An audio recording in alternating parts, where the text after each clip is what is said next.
Yo, it's your bar with a video. If you overtrain, you'll experience mental burnout, increased risk of injury, and reduced performance. So how much training is too much? The short answer is any amount of training that prevents you from recovering properly. But in this video specifically, I'll go over some signs of overtraining, strategies to prevent it, and how to properly optimize your training.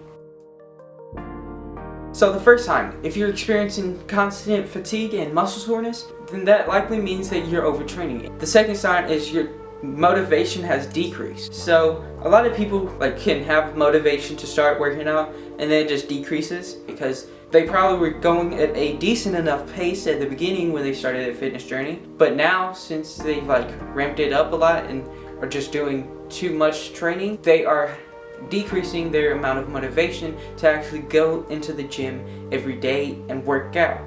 You want to make sure that you have proper form when you're lifting weights, because if you're let's say just training with improper form, you're going to think the weight's light enough for you even if you're not thinking about it, and your ego might be getting the best of you.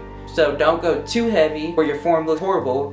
You may not know what your form looks like because you're not looking at yourself. You're mainly focusing on the lift unless you have a mirror. But I would recommend you use your phone or have your workout buddy or get a personal trainer or just somebody else to watch you that you could trust to give you feedback on your form so that you can improve on your form in the long run and make sure that you're actually doing all of the exercises in your workout program correctly. So focus on proper form when you're training. Don't just focus on the amount of weight that you use. You want to make sure that you're lifting a heavy enough weight, but obviously make sure that weight can be performed properly with that exercise.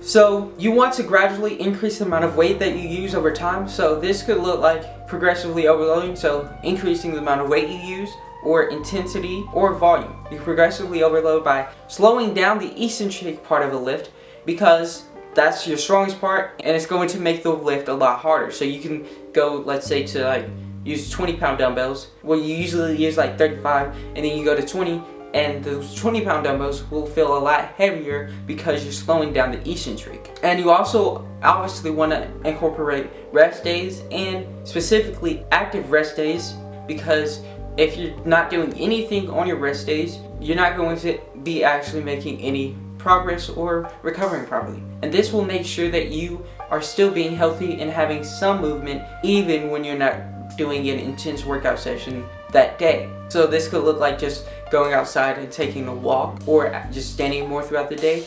Just be active on your rest days. It doesn't have to be too intense. It just has to be some light activity.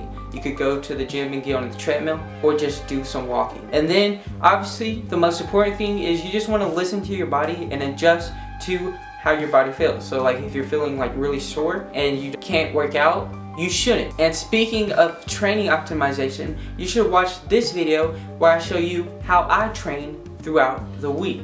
I'll see you in the next one. Peace.